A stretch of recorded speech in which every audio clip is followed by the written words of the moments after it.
नमस्कार चलतु टिके फेरीजिबा डिसेम्बर 2025 को सेतेबेले किछि एमिति हेला जहा भारतर आकाश को पूरा स्तब्ध करि देइथिला।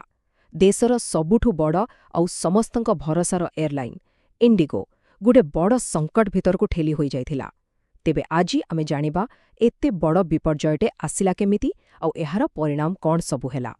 स्थिति एमिति थिला जे हजार हजार लोको एयरपोर्टरे फसी रहिथिले, पूरा असहाय, काहाको पचारिबे कौन करिबे किछि जणा नथिला। आउ इंडिगो सेमाने जेमिति पूरापूरी चुप होई जाइथिले, आउ एई नीरवता ही लोकंक राग आउ असुविधा को दुई गुणा करि देइथिला। आकलनटा शुणिले आश्चर्य लागिबो। डिसेम्बर 5 तारिख सुधा 2100 रु भी अधिक फ्लाइट कैंसल। एटा किछि छोटमोटो घटना नथिला, एहा थिला भारतीय एविएशन इतिहासर सबुठु खराब दिनगुड़िक मध्यरु गोटिए।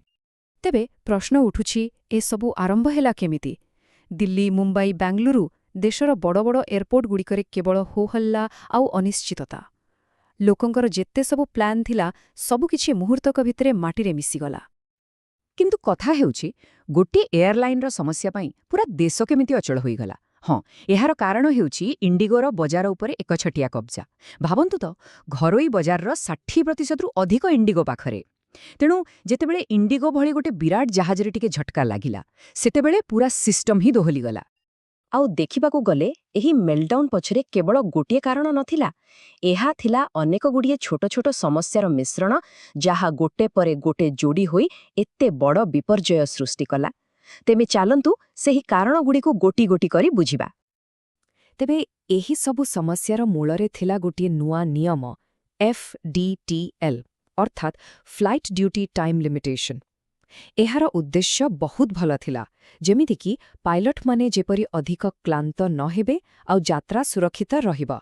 किंतु आश्चर्यर कथा हेउछि, गोटे भल नियम ही एते बड़ संकटर कारण पालटिगला। आउ ए परिवर्तन किछि छोट नथिला। देखंतु, पायलट मानंकर साप्ताहिक विश्राम 36 घंटारू सीधा 48 घंटा को बढ़ाई दियागला।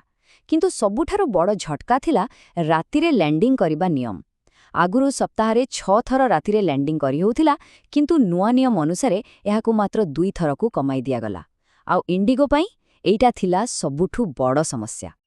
काहिंकी? कारण इंडिगोर पूरा बिजनेस मॉडल ही एमिति तयारी होइथिला, जेमिति कि कम कर्मचारी रे अधिकरु अधिक फ्लाइट चलाइबा। सेमानंक पाखरे कोनोसी अतिरिक्त क्रू किंबा बैकअप प्लान प्राय नथिला। तेणु जेतेबेले एही नुआ नियम आसिला, सेमानंकर से सूक्ष्म संतुलन पूरापूरी बिगड़ीगला। सेमानंकर सिस्टम रे टिके भी भूल पाई कोनोसी जागा ही नथिला। आउ तापरे आरंभ हेला असल खेळ। गोटिए छोट समस्या माने क्रूंक अभाव केमिति डोमिनो इफेक्ट भली गोटे परे गोटे समस्या सृष्टि करि चलिला, आउ शेषरे पूरा सिस्टम को ही भुसुड़ेई देला। चलंतु देखिबा। डिसेम्बर मासर प्रथम सप्ताहर कथा देखंतु, केते जल्दी सबु किछि खराब हेला।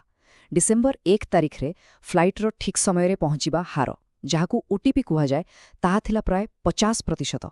आउ मात्र 3 दिन परे डिसेम्बर 4 तारिख बेलकू यह खसी आसिला 8.5% को। यार अर्थ प्राय सबु फ्लाइट ही विलंब किंबा बातिल होथिला। आउ जेतेबेले इंडिगोर हजार हजार फ्लाइट कैंसल हेला, सेतेबेले बाकी एयरलाइन माने एहार पूरा फायदा उठेइले। चाहिदा बढ़ीगला आउ टिकेट दाम आकाश छुईला।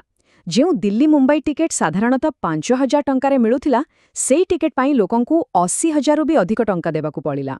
साधारण लोकंक पाई एहा एक दुस्वप्न ठारू कम नथिला। एही संकटर प्रभाव केवल आकाशरे सीमित नथिला, एहार प्रभाव जमी उपरे भी देखिबाकू मिलिला। जेतेबेले फ्लाइट मिलिला नाही, हजारो हजारो लोक ट्रेन उपरे निर्भर कले। एही हठात चापकू संभाळिबा पाई भारतीय रेलबाही को 37 टी प्रीमियम ट्रेन ने 116 टी अतिरिक्त कोच लगाइबाकू पड़िथिला। जेतेबेले परिस्थिति संपूर्ण भावे नियंत्रण बाहरकू चलीगला, सेतेबेले सरकार आउ चुप बसी पारिले नाही, कारण एहा आउ केवल गोटिए कंपानीर समस्या नथिला, एहा एक जातीय संकट पाल्टी सारिथिला। बेसामरिक विमान चलाचल मंत्रणालय आउ DGCA तुरंत एक्शन को आसिले। ସେମାନେ କ'ଣ କଲେ? ଇଣ୍ଡିଗୋ ସିଇଓଙ୍କୁ ସିଧା କାରଣ ଦର୍ଶାଅ ନୋଟିସ୍ ପଠାଇଲେ, ଆକାଶଛୁଆଁ ଟିକେଟ୍ ଦାମ ଉପରେ ରୋକ୍ ଲଗାଇଲେ ଆଉ ସବୁଠୁ ଜରୁରୀ ଯାତ୍ରୀମାନଙ୍କୁ ତୁରନ୍ତ ଟଙ୍କା ଫେରସ୍ତ କରିବାକୁ କଡ଼ା ନିର୍ଦ୍ଦେଶ ଦେଲେ। ଏହା ସହିତ ପରିସ୍ଥିତି ସୁଧାରିବା ପାଇଁ ଏଫ୍ଡିଟିଏଲ୍ ନିୟମରେ କିଛି ସମୟ ପାଇଁ ଛାଡ଼ ମଧ୍ୟ ଦିଆଗଲା। ତେବେ ଏହି ପୂରା ଘଟଣାରୁ ଆମମାନଙ୍କ ପାଇଁ ମାନେ ସାଧାରଣ ଯାତ୍ରୀମାନଙ୍କ ପାଇଁ ସବୁଠୁ ବଡ଼ ଶିକ୍ଷା କ'ଣ ମିଳିଲା? ଆମର ଅଧିକାର କ'ଣ?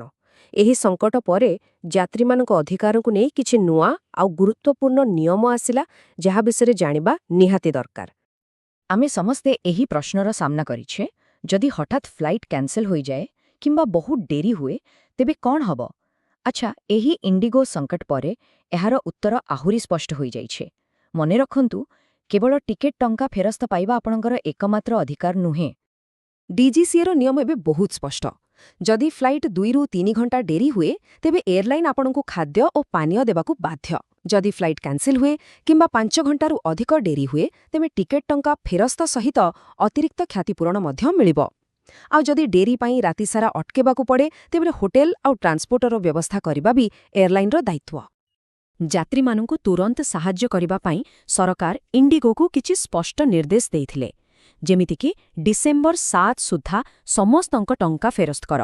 ଯେଉଁମାନଙ୍କର ଫ୍ଲାଇଟ୍ ବାତିଲ ହୋଇଛି ସେମାନଙ୍କଠାରୁ ଫ୍ଲାଇଟ୍ ବଦଳାଇବା ପାଇଁ କୌଣସି ଫିଜ୍ ନିଅ ନାହିଁ, ଆଉ ଯେଉଁମାନଙ୍କର ବ୍ୟାଗେଜ୍ ହଜିଛି ତାକୁ 48 ଘଣ୍ଟା ଭିତରେ ଘରେ ପହଞ୍ଚାଅ। ଏତେ ବଡ଼ ବିପର୍ଯ୍ୟୟ ଆଉ ଲୋକଙ୍କର ଏତେ ରାଗ ଦେଖିଲା ପରେ ଇଣ୍ଡିଗୋର ସିଇଓ ପିଟର ଏଲବର୍ସ ଶେଷରେ ସାମ୍ନାକୁ ଆସିଲେ।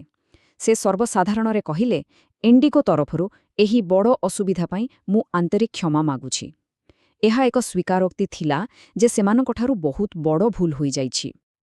ତେବେ ଶେଷରେ ଗୋଟେ ବଡ଼ ପ୍ରଶ୍ନ ରହିଯାଉଛି, ଏହି ଘଟଣାରୁ ଭାରତର ଏୟାରଲାଇନ୍ କମ୍ପାନୀମାନେ କିଛି ଶିଖିଲେ, ନା ଏହା ଭବିଷ୍ୟତରେ ଆସିବାକୁ ଥିବା ଆଉ ଏକ ବଡ଼ ସଙ୍କଟର ସୂଚନା ମାତ୍ର? ଏହା ଏକ ଶିକ୍ଷା ଥିଲା ନା କେବଳ ଏକ ଚେତାବନୀ? ଏହାର ଉତ୍ତର ବୋଧହୁଏ ସମୟ ହିଁ ଦେବ।